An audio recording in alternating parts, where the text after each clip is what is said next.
Hey guys, welcome back to my channel. For those of you who don't know me, my name is Brittany and I am a homeschooling mom of 3 kids, and we are also pregnant with our 4th baby due in December.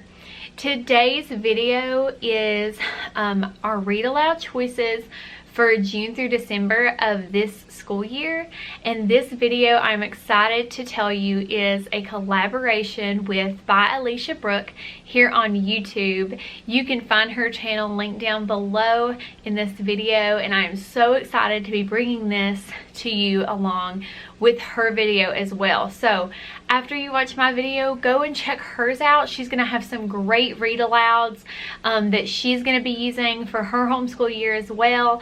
And let us know if you guys have read these and what you're reading aloud with your kids. So let's get started.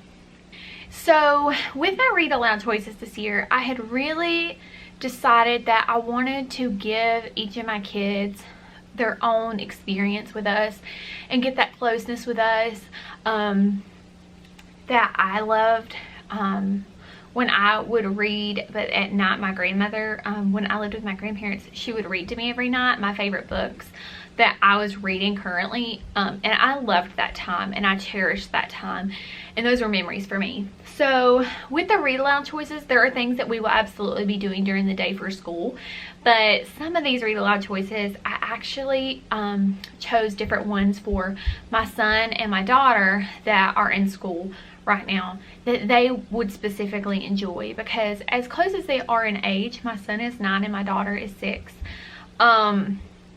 they still have different things that they find interesting. So Tate is very much like me and loving mysteries and things like that. So I'll be jumping into what I got for him first. But I got him the first 5 books of the Hardy Boys series. I bought these on Amazon. They were about $25, and I love these books, you guys. They are so good. And so we are actually, I'm going to show you, we're already almost to the end of the first one, and he and I love reading this book together. So initially I was reading it to both the kids at night, but my daughter, she caught on to some things, but not quite as well as Tate. So I got to the point where since my, we kind of tag team bedtime, so I gave my husband a book to read with Lorelai, and I would read with Tate, and we would alternate too between the 2 kids. But we've kind of started like him putting the girls down and me putting Tate down so that we can kind of read the books we've already started with them. But yeah, so I got these, like I said, this is $25 on Amazon, but I love these books, and I've got a feeling we're going to be reading a lot of them. So that's my first choice. That's the only specific one I have for Tate, because that is a whole box set, so that's the first 5 books. With Lorelai, I got The Mouse on the Motorcycle by Beverly Cleary, and I was looking through these. She loves animals. She loves zoology. She's done it at co-op. We're going to be doing a lot with animals this year, just integrated by interest. So I got the first one to see how she liked it, but I got a feeling I'll be doing a lot more Beverly Cleary books for her, and looking at the different series for her. But I got the first one. I'll probably get the second one if she really enjoys this book. So this is what we're reading to her at night. And like I said, the Hardy Boys is for Tate, and this one is for her. So I'll probably be doing that series and getting, there's 2 more with this, if she likes it. Runaway Ralph, and then Ralph S. Mouse. So she just loves animals so much that I knew that she would probably really enjoy this book. So that's what we're reading with her at night. And then as far as school goes, I'll probably be looping a couple of things for them. I feel like we lose interest. We're very much like a jump around kind of family, and I'm just learning to appreciate and really take in what I'm learning about our family and our schooling style and things like that. So when I was little, my grandfather bought me the entire box set of the Little House on the Prairie books. And I still have them from when I was a little girl, the same books. So you can see how yellowed they are and old. And I read the entire series and loved it. And so we started this book and kind of slowly made our way through, almost halfway. I just feel like we were in a time where routine was not working for us through the summer and things like that. So I'm going to be doing these books, and I want to read at least the first 2 before the end of the semester. But I want to work it in with other things, so that maybe we're reading these 2 to 3 days a week during school. And these can be read alouds for the kids, to me. Tate is very much on the level that he could read this to me, so we'll be working on this. And like I said, I just want to at least make it through the first 2 with them through the semester.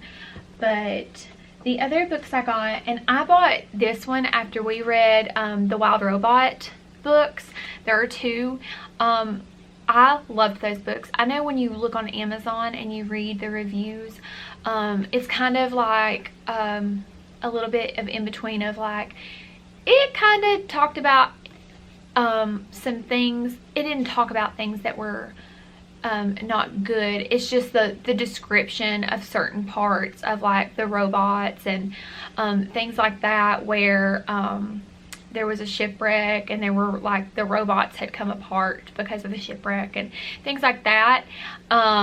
It very much shows a humanity in the robots, and I think that my kids were fine with that. We're very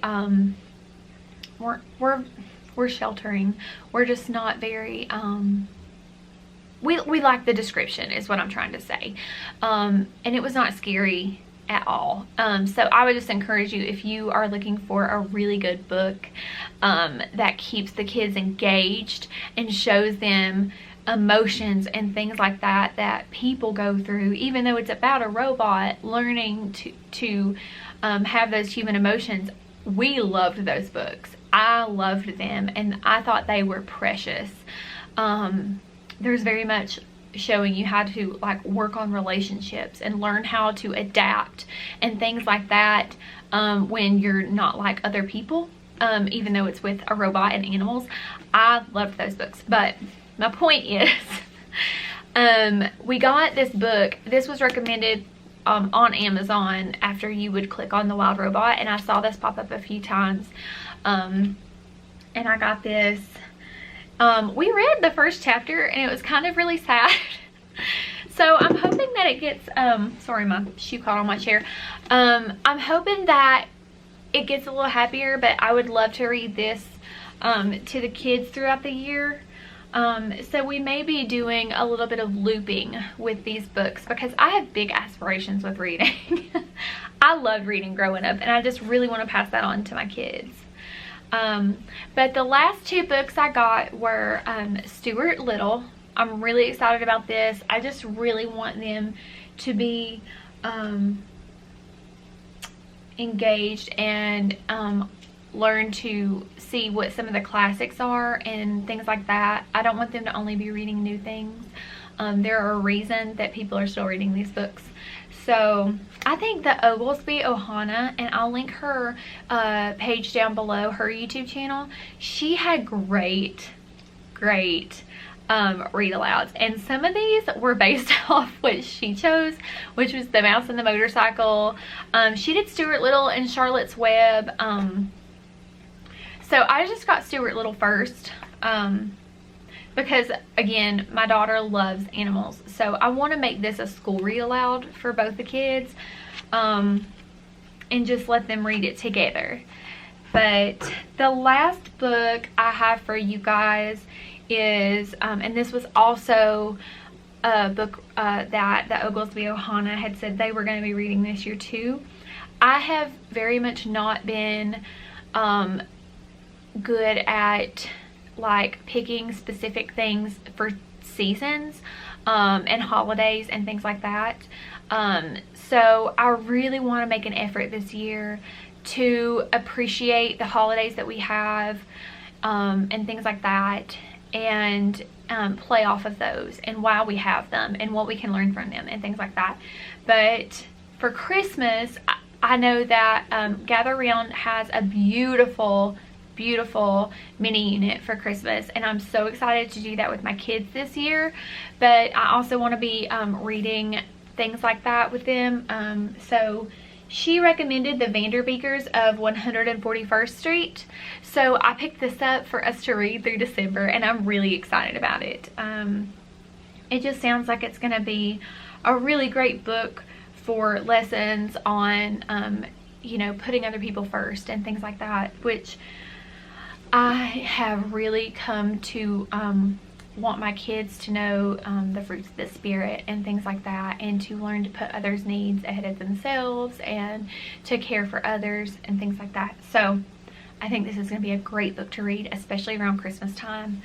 But yeah, so these are my read aloud choices for the year. I'm super excited about them, especially the Hardy Boys, because I've been reading different like mystery books and things like that on my own time when I have downtime as mom at night. And so I've been reading some like mystery novels and things like that, and I just think it's so sweet that Tate has really become engaged with these books with the Hardy Boys, and he's thinking ahead, and he's like, well, you know what I'm thinking, Mom, is this happened, and you know what, they may need to look here and search here and ask this person this. And so I have thoroughly enjoyed reading these books because, first of all, the language in them is great. Like there's bigger words in that, and I know with The Good and the Beautiful, they always said to read about 2 grade levels above what your child is actually at when you're reading to them. And so just to let them hear that language and the maturity and things like that of what sentences are going to be sounding like in the future, it just helps with their education. But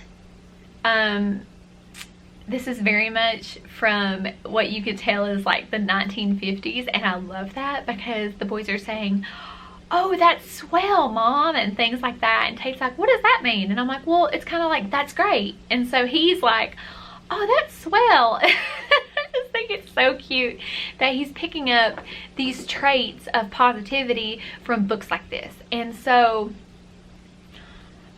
I'm just so excited to be reading these books with them. I think it's going to be really fun for them to grow up with classics. I read the Mandy book series when I was growing up because it was set in North Carolina, and funny enough, my mom always told me that my name was going to be Mandy until she had me, and then I just didn't look like a Mandy. So I've kind of always had something with that name, but it was a mystery series, kind of like Nancy Drew in some ways, but it was such a great series, and I loved reading it with my grandmother. And so to have a series similar to that with my son, and maybe even my daughter in the future with the Mandy books or Nancy Drew or something like that, I'm super excited about. I'm all about memories and tradition and things like that. So I hope that you guys gained some ideas from the read aloud choices that I have picked. I'll be letting you guys know how I actually am going to fit all of this in our school year. Like I said, some of them are read alouds for at night for us to have that time with each of our kids, and then some of them are going to be through school. But I'm just very excited to be showing the reading challenges and stuff like that, and showing them what we're actually capable of doing when we set our minds to it, and that we can learn so much from books and character traits and things like that. So we also do the Pizza Hut Book It program. I've already signed the kids up, so it's a really great way for them to kind of have like a little contest and to earn that personal pan pizza and things like that as a reward. So we're definitely going to be playing on that a lot for these read alouds, just to give them something to work towards. But things like that always motivated me. I loved to read anyway, but I really want my kids to gain a love of learning and things like that, and really see what their interests lie in as reading. So I hope that this gave you guys some ideas for your kids and that special time that you can have bonding with them while you read. So let me know what your read aloud choices are. I'm very interested to hear. Like I said, this is just June through December, and I'll probably be doing another read alouds that I've chosen for January through, you know, June or May or something like that. But I can't wait to hear from you. Let me know what your choices are, and I will talk to you soon. Bye.